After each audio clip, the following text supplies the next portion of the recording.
I'm Elizabeth Vargas, habemos papam. And if you don't know what that means, you're about to find out. America's News starts right now. Tonight, history in Rome, and for us here at home. Robert Prevost becomes the first American Pope of the Catholic Church. How did the Chicago native become the choice of the papal conclave? And where will he lead the 1.4 billion faithful? Then, it'll be one of the most important announcements that have been made in many years about a certain subject. President Trump teases what's thought to be a major overhaul to U.S. drug prices, and it's sending shockwaves through big pharma boardrooms. Is it realistic? How much money could his plan save you? The FDA Commissioner joins me live. And later, after last week's blackout in a Newark air control tower, the president says it's time for a system update. We're beginning the process of fully replacing the technology at more than 4,600 air traffic control sites. That's a lot.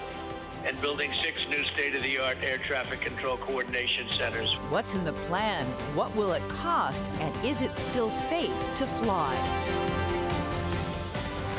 But first, from Chicago's south suburbs to Vatican City, we have a new pope, or habemos papam, if you prefer Latin. And for the first time ever, he's American, born and raised in the land of Lincoln and home of the Bears. We know him as Pope Leo XIV now, but when he woke up this morning, he was still Cardinal Robert Prevost.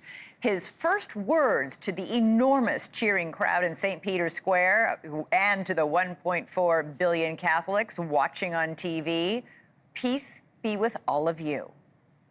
La pace sia con tutti voi.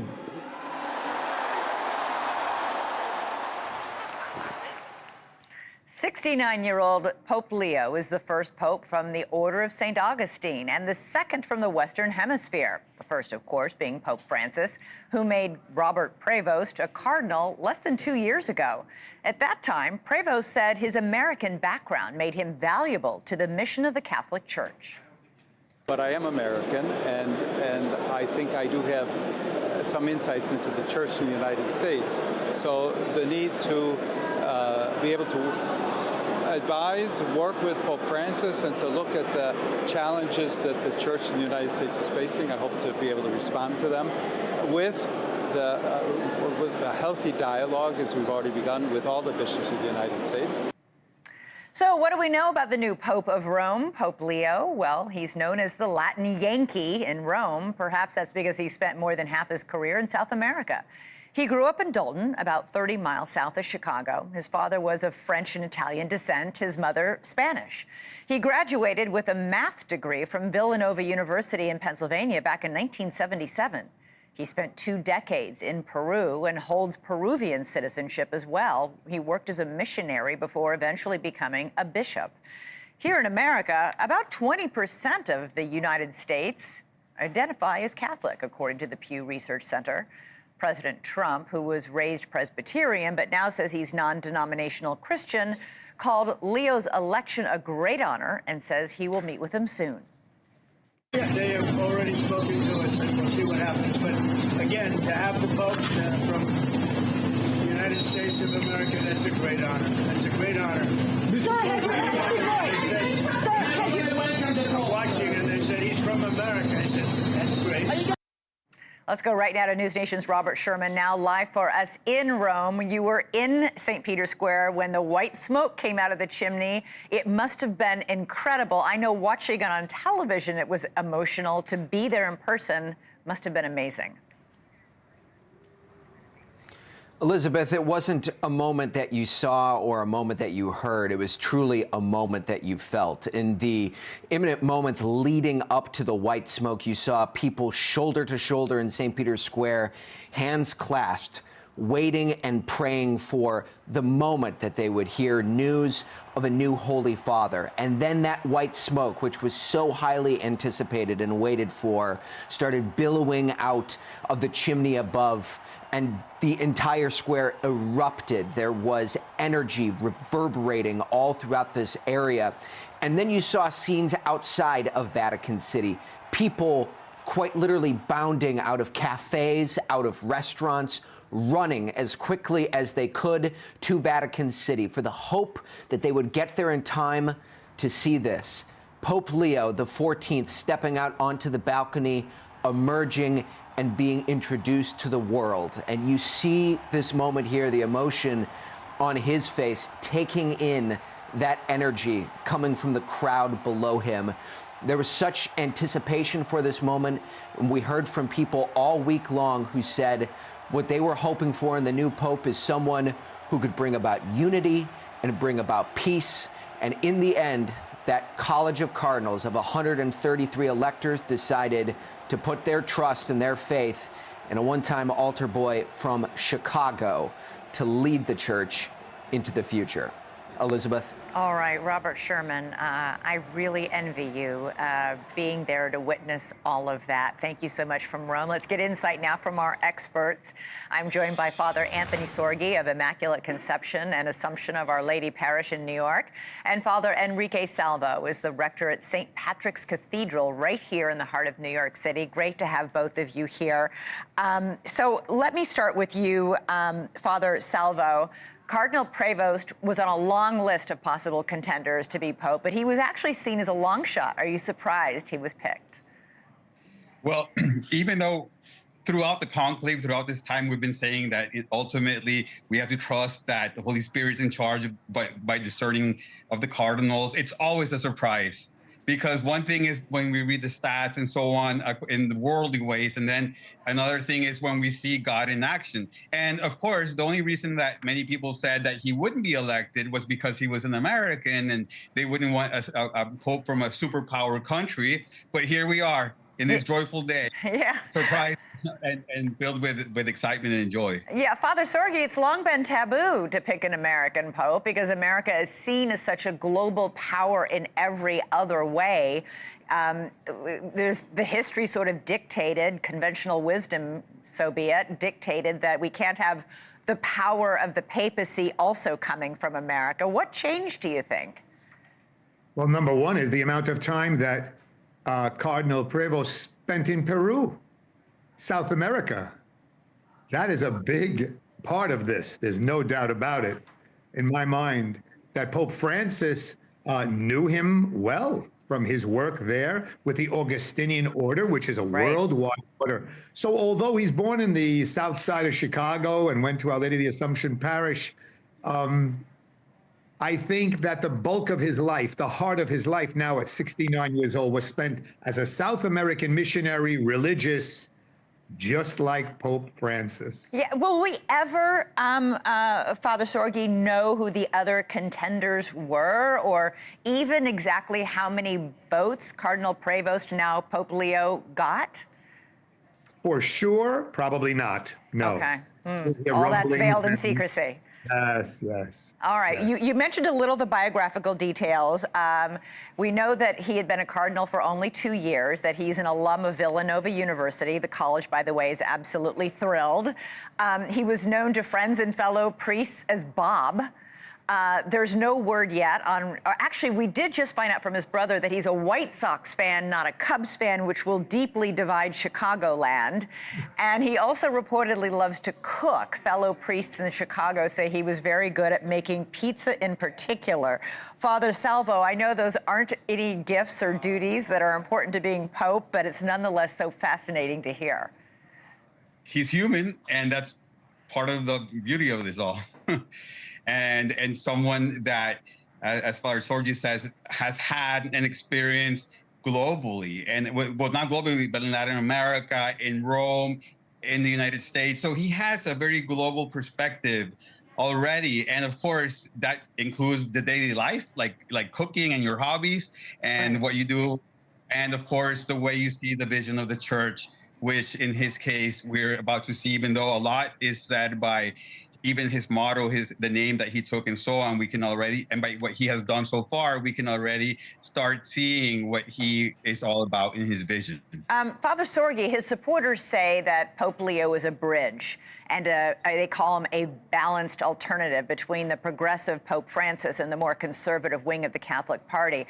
And it was notable that in his very first address as Pope, he several times, when he spoke to the crowd, talked about building bridges. Yes, he did. And I think we'll see, you know, as the days go on, not even months, just as the days go on, when he wraps his mind around what just happened to this, as Father Salvo just said, very human experience of a man who woke up this morning, you know, in his room, walking to work, and now is the Pope of 1.4 billion. It's incredible. So we'll see where he leads the church, but certainly I talked in another interview about some of those terms just don't fit all the time with the Pope. They don't fit. Yeah. Progressive liberal, some of them don't. He, in the same address, he invoked the Blessed Virgin Mary, the saints. He chose Leo XIII. All those terms just don't fit with him, but he will definitely be a bridge. His very name, Supreme Pontiff, means bridge builder, the bridge between Christ and his church, his people and Christ. All right. It will be fascinating to see how Pope Leo leads the 1.4 billion Catholics around the world at a time in this world when a lot of the world seems to be on fire. This is a really, really important thing that happened today. Father Anthony Sorgi, Father Enrique Salvo, thank you so much. I now want to bring in two people who knew the Pope personally. Father Robert Hagen is a friend of Pope Leo and an Augustinian prior provincial at St. Thomas of Villanova. And Brendan Towell is the Director of Engagement at St. Augustine Preparatory School in New Jersey. He met and spoke with Pope Leo during a spiritual retreat back in 2010 then. Brendan, you spent quite a bit of time with our brand new Pope Leo a number of years ago. You shared a deeply spiritual experience with him. Can you tell us about it? I can, Elizabeth. Thank you. Our paths actually crossed a few times before then, but we didn't get to meet. He visited my high school and my undergraduate college, and it wasn't until later we had a moment together in 2010. I was contemplating a vocation to the Augustinians myself, and I had an opportunity to speak to the Superior General of the Order, and I took it. And the time that he spent with me, I say it in the piece that I wrote about a week and a half ago, he really listened. And I think that made all the difference. Yeah, well, apparently you just wrote an article quite recently about meeting him and your impressions of him. And then Cardinal Prevost, now Pope Leo, read the article right before the doors were sealed for the conclave. Yes, I got that confirmation on Tuesday about 2:45 p.m. I got a message from another Augustinian friend of mine and Father Hagen's, Joe Farrell. He's the Vicar General of the Augustinian Order, and he let me know. He said, I just want to let you know, I let Cardinal Prevost read your article, and he was really honored, and he asked you to pray for him and to pray for the cardinals. Well, it looks like somebody was listening to your prayers. Sure. And by the way, that capacity to really truly listen, something that is some kind of a rare gift, will be important to Pope Leo in his new job. Father Hagen, what was it like at Villanova when you saw one of your own walk onto the balcony as Pope? When he emerged from that balcony, it was like seeing a family member. I mean, you were just speechless. As a brother Augustinian, as a Villanova alum, as someone we all knew and know as Bob. And I think the world has been blessed because we also know him to be an incredibly intelligent, a linguist, communicator, a bridge builder, who has a real soft heart for the poor. He has a sense of humor, a twinkle in his eye, and I think he loves people. And so for us to know what we knew, and of course you're kind of quietly praying and hoping that maybe there's a chance that it could happen, but understanding that the odds are probably not so much. when he emerged there, people were speechless, people were crying, yelling and screaming, and it was just pure joy. Yeah, you know, he's the first pope to be an Augustinian. Can you explain what that is? This is an order of priests who follow St. Augustine. Their focus is on charity. They serve the poor all over the world. They serve in hospitals, even in prisons. Thank you. We take our charism, our inspiration from St. Augustine, who lived in the late 300s, early 400s. He was a sinner before he was a saint. He wasn't perfect. He was a prolific writer, preacher, and he's known as the Doctor of Grace. And he really believed that the presence of God could be encountered through friendship. And so a core Augustinian value is friendship. And so he lived under the foundational principles of caritas, unitas, veritas, truth, unity, and love. And so this is the foundation that the 14th has been. So I think the world is in for a treat as he continues to now lead and shepherd the flock with those values. Well,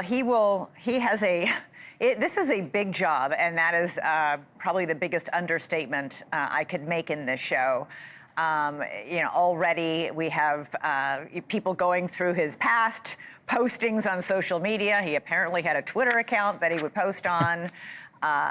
You know, followers of President Trump are deeply divided over his past criticism.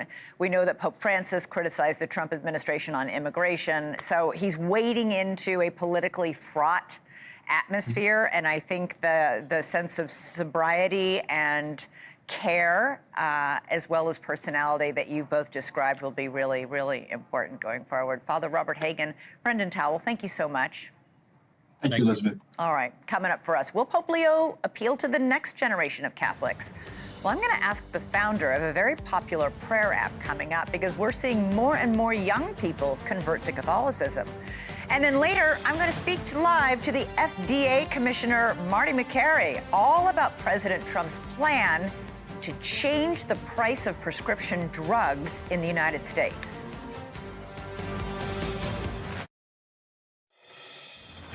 So a curious thing happened this week. A meeting of 133 elderly and relatively conservative men became the hottest thing on the internet since Kim Kardashian. Of course, it was no ordinary meeting. It was the papal conclave. And yes, many of the memes that were posted for their entertainment value were entertaining rather than augmenting the Catholic faith. Still, though, the general vibe was that the whole Catholic thing, not just the outfits and the rituals, but the institutional stability and the moral clarity had become cool, at least for a moment. For Gen Z and young people in the Catholic Church, the papal conclave has proven that an ancient religion is compatible with the modern digital age. The Pope is trending #1 on Twitter right now with 1.68 million posts. And even before this week's conclave became the it story for content creators, Catholicism was trending mainstream. Prominent Americans like Vice President J.D. Vance have openly talked about converting to Catholicism. The National Catholic Register says some churches and dioceses report increases of 30 to 70% in new converts. And as you can see from these headlines, Gen Z accounts for many of them. Now, there's no one reason the younger demographic is coming to the Catholic Church, but maybe it's because the Catholic Church is coming to them through their phones. Specifically, popular religion apps like Hallow. The Hallow app describes itself as the #1 app for Christian and Catholic prayer, and Hallow app founder and CEO Alex Jones joins me now. Alex, great to meet you. So I first heard of Hallow when I started seeing ads with Mark Wahlberg, the actor, touting it. I'm just curious. You were raised Catholic, but like so many, fell away from the Catholic Church. In college, you say you were actually an atheist, basically no longer believing in a God who sat up in the clouds. You say it was a dark and empty time in your life. What changed? Yeah, well, it's great to be here. Thanks for having me. But the short answer is I met Jesus. But, so I got pretty into meditation, actually, and secular meditation to start with. And I found this fascinating thing, which is it was the first real time that I'd actually sat in silence. Like I spent so much of my life, and I think we all spend so much of our lives, like just busying ourselves with noise. And I sat in silence for the first time, and my mind kept feeling these weird pulls towards something Christian, the name Jesus, the name God, the image of the Holy Spirit, something. And so I started discovering this whole world of contemplative and meditative prayer within the church and ways to really sit in silence and listen to the Lord. And I met him, and he changed my life. And so brought me this joy and this peace that I'd never experienced before. And so Hallow, our goal is just to try to help people to do that, to try to help people to spend time with God. Your app has 18 million downloads, 1 billion minutes prayed. It was the #1 app on the App Store on Ash Wednesday of last year. Why do you think it's appealing to so many people? And I've got to think it's younger people. Yeah, we're blessed. We have a lot of folks, especially folks who have fallen away from their faith, or young people who have, never taken their faith seriously, who are checking out the app, and we get to pray together, which is an enormous blessing. I think people are just really hungry for real peace, for real meaning and purpose, but really for peace. And especially in this world of technology and busyness and stress and anxiety. I mean, like I have a little sister who's a good chunk younger than me, like 10 years younger than me, and I hold her phone for 2 seconds. I get 7,000 notifications, and I'm just stressed just holding it. Like the stress that we all live with, especially as young people today, is overwhelming. And there's only one thing that can offer like this real rest, this real peace. And it's not just scrolling. It's not just another Netflix show to binge. It's spending time in silence with God. And he tells you these things that you just needed to hear, and he just fills you up with love. There's just nothing better. Is the app just for Catholics, or can anybody go on it? Yeah, so I'm Catholic, so I love being Catholic. It's the best part of my life. It's incredible. But we have a bunch of folks of a bunch of different backgrounds. It's all Jesus, so we don't have any other faith backgrounds outside of Christianity on there. But we're about probably half Catholics, half non-Catholic Christians, Protestant brothers and sisters, all praying together now on the app. For us, it's just about spending time with Jesus. And it's so interesting because I too grew up in the Catholic Church, the very strict protocols, going to church every Sunday. For me, it was every day during Advent and Lent. And I've often felt and argued with my mom and dad, who are still like that you don't have to be close to God or pray. You don't have to be in church to do that. And your app is proving that true. It's got this huge popularity. At the same time, we're seeing a lot of young people convert to Catholicism. What is it we're seeing right now, especially with your generation? I think God is doing something really cool. It's tough to guess what God is going to do, but yeah, it's a fascinating. I mean, for my own life, it's been fascinating. By discovering a relationship with God in prayer and really, falling in love with him and letting him love me and fill me with his meaning and purpose and joy and hope. He led me to church. So, I mean, had you told me 5 years ago that I'd be going to church every day or, all the time and spending time in adoration and confession and all the crazy Catholic stuff, I would have said you were crazy. That, I hated going to church on Sundays. If I did go to church on Sundays, it was just because I was going with somebody. But the point is you don't now. You are able to pray anywhere at any time with this app, correct? Yeah, but we do both. So like prayer leads you to, my point, I guess, would be prayer leads me to church. So I spend 20 minutes in prayer in the morning, but then I also want to go to church all the time. So it's like falling in love with God, for me at least, is it brings you into the whole fullness of the faith. The funny thing for us actually at Hallow is the lowest usage day is on Sundays. So most people are trying to pray in between Sundays, and that's an honor for us to get to journey with people. All right, super quick. You only got 10 seconds left because time's running out. You've been so fascinating. But what does Pope Leo need to do, you think, to appeal to young people around the world, especially the young people in America? I think he's already doing a great job, but he doesn't need to appeal to people. He just needs to introduce them to Jesus. He's the one who appeals to them, and that's what it seems like he's trying to do, and I'm excited to watch him do it. Alex Jones, the app is called Hallow, and if you feel like you want to pray, it's a good place to start. Thanks so much for being with us. Thanks so much. All right, coming up for us, the White House says a big shakeup is coming. I think before then, we're going to have a very, very big announcement to make. We're hearing it's going to be bad news for Big Pharma, but maybe good news for everybody else. We'll ask the FDA Commissioner next.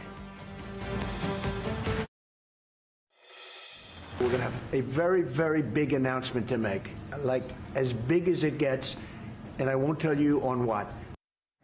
The White House continues to tease what President Trump himself is calling a, quote, earth-shattering announcement. in the coming days. And according to several reports, it's all about drug prices, Medicare drug prices, which will affect tens of millions of Americans. In a move that will no doubt send shockwaves through big pharma boardrooms, President Trump wants to implement something called the Favored Nation Plan, which means very simply that if a company offers a drug in a country like Canada for $50 less, then it has to offer that same price here in America. Now, President Trump tried to do this in his first term, only for it to be blocked by lobbyists and the courts. So as President Trump works to bring drug manufacturing back to America, he's also working to bring those drug prices down.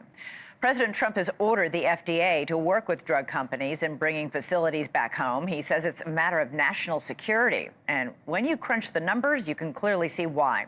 90% of antibiotics are made in China, along with 70% of acetaminophen. That's the Tylenol in your medicine cabinet. And that Advil in your purse, well, 95% of that comes from China, too. Not to mention that a quarter of all of our drugs are made all the way in Ireland. Well, joining me now is FDA Commissioner Marty Makary. Commissioner, great to have you back on the show. All right, so, I mean, you guys are doing a really bang-up job of teasing this big announcement. Is it about lowering Medicare drug prices? Well, Elizabeth, I think every announcement coming out of this White House has been big. I don't know what the announcement is that he's referring to, and if I did, I wouldn't get ahead of the president. But he is deeply committed to lower drug prices, not in small incremental ways, but with something major, because for far too long, Americans have been getting ripped off. Look at the price of the same drug in the United States compared to parts of Europe. 8, 9, 12 times higher in the United States. And this president does not like to see Americans getting ripped off. Why does that happen? Why are Brits and the French and the Canadians all able to buy the same exact drugs for such a lower price than Americans? Well, this has been a problem that has increased in small incremental ways, and it's crept up to the point now where the disparities are so big. I think a lot of people are asking that very question. In part, it's because some of the payers of those medications are not asking for lower prices. A lot of it is simply because the companies can. They tell us that they have been working to try to reduce that disparity. But, you know, everyday Americans need to see lower prices. Yeah. And that is a bigger part of this administration's agenda. So President Trump did try to do this in his first term. He failed. Do you think he'll be successful this time? Well, you know, right now there's a lot of discussions about how to use everything possible in the power of the executive branch to lower drug prices. So there's a lot of discussions that have been going on since the president got elected and will continue to go on. Our job at the FDA is to do our part, and we can do that by increasing the number of generic and biosimilar drugs to increase competition and lower prices. So we're doing everything we can to do that, and we're looking at the regulatory framework that delays the approval of generic drugs, that delays the approval of biosimilars, and you know, people shouldn't have just one option when it comes to a drug that can be made and has a patent expire so that it can be made at a lower price. Right. The only problem being that the generic drugs are a heck of a lot cheaper, which is why so many Americans and, frankly, our insurance companies insist that we buy the generic version instead of the brand label version. I want to ask you about something else. You were in the Oval Office with the president when he signed an executive order instructing drug companies to begin making medicines here. 97% of our antibiotics are made in China, 95% of our ibuprofen. But it would take years to move all those drug manufacturing factories back here, won't it? Well, a lot of pharmaceutical companies have already responded to the call of the president to move manufacturing in the United States. This has been going on for decades, and no one has been talking about it until now. And why is it that we only have enough anesthetics for surgery to last us a couple months in the United States? Why are we so dependent, even after the bad lessons of COVID? So at the FDA, we're doing our part to ensure that there are incentives for U.S. manufacturing, that we're cutting the red tape, and that we don't put foreign manufacturing sites for medications we let them off easy and we put American sites through the ringer. For example, there have been scheduled, announced in China made tainted drugs that ended up killing people. China refuses to allow the FDA or other inspectors to come in and inspect the factory. So it's not just national security, it's also personal security. And one of the reasons for that, Elizabeth, is that in the past, when I walked into the FDA, I realized that the inspectors from the FDA that go to these pharma manufacturing plants overseas announce when they're going, and they allow the companies to send limos to pick up our FDA inspectors, so they know the exact ETA of when the U.S. FDA inspectors are going to arrive. Well, a scheduled inspection is no inspection. Right. And then we put American companies through the ringer, so that is going to end in this administration. We've already made a big announcement of how we're going to move to surprise inspections overseas. Today, the White House announced this big trade deal with the UK and touted the importance to ranchers. Brooke Rollins, the Agriculture Secretary, said it would exponentially increase our beef exports to Britain. But Britain won't take American beef with hormones in it. 80 to 90% of American beef has hormones in it. So if the British won't eat our hormone-infused beef, why should we be eating it? Well, some of the rules that they are creating on the fly are designed to be purely protectionist. And so that is the work of our trade ambassadors and the USDA, is to make sure that these are not protectionist claims made in the name of health when health is not really the driving reason. That is the lane of the USDA, the USDA and the U.S. Trade Representative.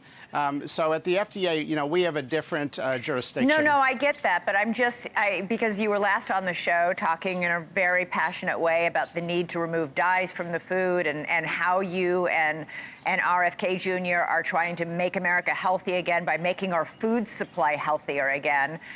A lot of the world will not take a lot of our meat products because of the hormones we put in them, which raises the question, is that really healthy and good for Americans to be eating this much stuff in our food?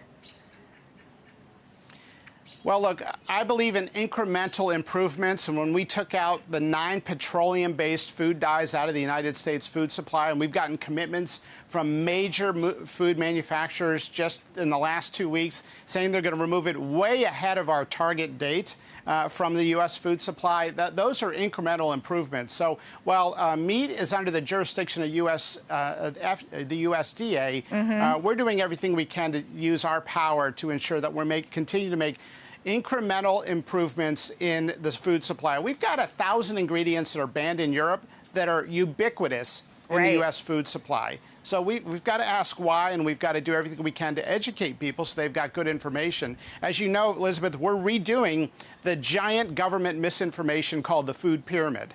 And we have an instruction from Secretary Kennedy to take an evidence-based approach.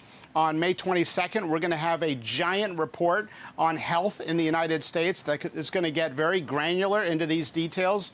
I think people are looking for good scientific evidence when they understand how to empower themselves on their health. Yes, and please come back with scientific evidence about hormones in beef. My boys love steak. I would like to be assured that it's okay for them to eat it. Hey, super quick before you go, the other big announcement when you were in the Oval is about gain-of-function testing. We do, this apparently, plausibly, according to many intelligence agencies, could have been what led to COVID, that they were doing gain-of-function research in the Wuhan lab. That's when you take a virus and you monkey around. Gain-of-function is change the cellular the functions there. You introduce things to it. Why is it important to stop gain-of-function research? Lab doctors argue, hey, this is how we create vaccines that can fight a virus that mutates. Well, actually, dangerous gain-of-function research is very different from creating vaccines. And the type of research that was done in the Wuhan lab was so tragic. You had scientists messing with Mother Nature using gene editing technology exported from the United States, funded by the NIH. We were giving money to a lab that likely killed 20 million people and cost the world $25 trillion, plunging millions of people into poverty. If we don't ban dangerous function gain of research, as the president did on Monday, then it is a true existential threat to the entire planet. And it's not just gain of function research, it's other sort of stuff that should not be funded. We should not be funding this type of stuff that messes with Mother Nature. And so for the first time in history, we saw a definitive action on that from this White House on Monday. Marty McCary, great to have you back on the show. Appreciate it. Thanks. All right, coming up for us, we heard about the floppy disks and paper strips, but did you see all this equipment? These are pieces that make up our air traffic control system. Yeah, it looks like it's from the 1970s. A big overhaul is coming.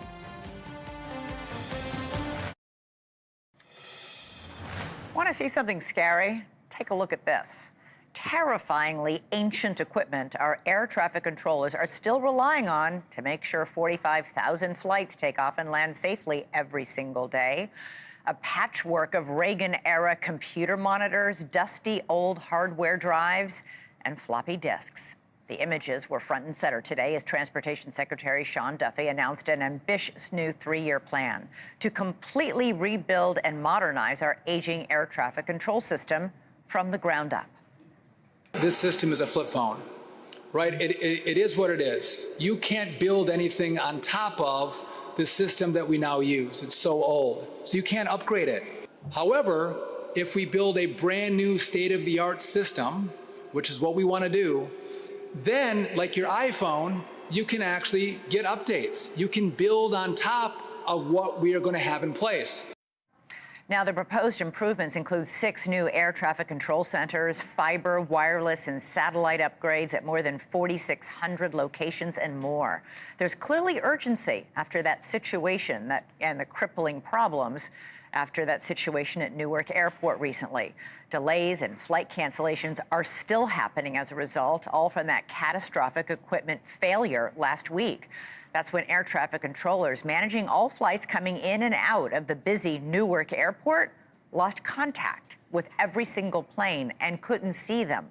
It lasted a terrifying 90 seconds. Duffy said today the new system is expected to cost more than $12.5 billion, money that Congress must first approve. And Duffy says he wants it all up front. For more on all this, we're joined by former air traffic controller Todd Yeary. Todd, when I look at those pictures of some of that equipment those controllers are using, they look like museum pieces. They're so old. Well, good to be with you, Elizabeth. It was a bit of deja vu because I remember probably handling some of that during my time at the FAA. The reality is that this lag and the lead into the story going back to the Reagan era is a lot of this is actually tied to the disruption that occurred in August of 1981 with the PATCO strike where the controllers were fired. We've been playing catch up with the air traffic control center system ever since. And so now we've got to come to a point of reckoning. And I appreciate Secretary Duffy's commitment. But after the commitment to saying we're going to rebuild it, now you've got to implement it, which is the next phase that I'm interested in. President Trump said the changes are long overdue, but then he went on to say air traffic control and air travel is still safe. Can both things be true? Absolutely. It was true when I had a headset on, just like I do now. So you're not worried about more outages and failures like what we saw at Newark Air Traffic Control? No, the way the system is designed by the way of redundancy, even with the loss of radar at Philadelphia TRACON, because airspace abuts other airspace and radar overlays other radar, we actually have memorandums of agreement between facilities so that if you have an equipment outage, other facilities adjacent can then step in to bridge that gap until you address whatever the shortfall is. So I'm not concerned about that. What I am concerned about is another extended delay with improving the national airspace system. That's going to be a bigger hill to climb. All right, this all comes after that terrifying incident at Newark Air Traffic Control when they lost both radar and radio contact for 90 seconds. There's already a shortage of controllers at Newark's airport. You need a year of specialized training to work at the Newark airspace. What makes Newark so difficult? Well, Newark is a complex facility because if you remember, you've got Newark, you've got JFK, and you've got LaGuardia all in close proximity. And so to be able to move aircraft in and out of that particular airspace with Philadelphia International just a little further south, it requires a different kind of understanding of how you move aircraft. It is a delicate choreography that requires the ability to kind of distinguish what you're responsible for, what your colleagues are responsible for, and make everything work in sync. All right, we only have 10 seconds left. You know, there's been a lot of criticism of the air traffic controllers who had to take trauma leave after losing all their equipment for 90 seconds. Can you understand why they needed to do that, or do you think that was overreaction? It wasn't just the 90 seconds. The system's been stressed. They've been working 6-day mandatory overtime in many instances, and so this becomes the straw that broke the proverbial camel's back. Okay. All right, Todd Yeary, we'll have you back. This is not going to go away, this story, and you've got great expertise and insight into what these guys go through, men and women up there in air traffic control. Appreciate you coming on. All right, coming up for us, former President Joe Biden gave a rare interview on The View today, but why now? Brian Entin is sitting in for Chris Cuomo. He and I will discuss in just a moment. All right, former President Joe Biden sat down for his first in-depth interview with American, not journalists. My good friend Brian Entin is here with us. He went on with the ladies of The View today on ABC after doing an interview with the BBC, I will note.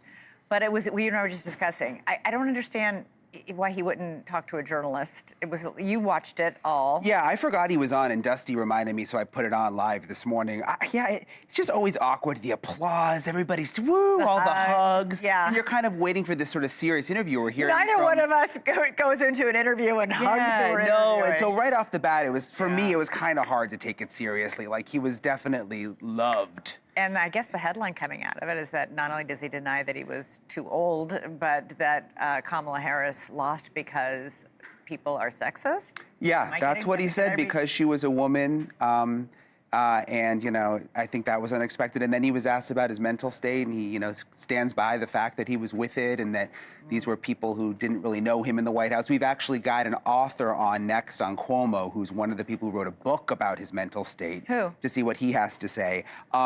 It's Jonathan Allen. Okay. Jonathan Allen, yeah. Great. So it's Looking going to be forward to it. All right, Brian Entin, the show's all yours, my friend.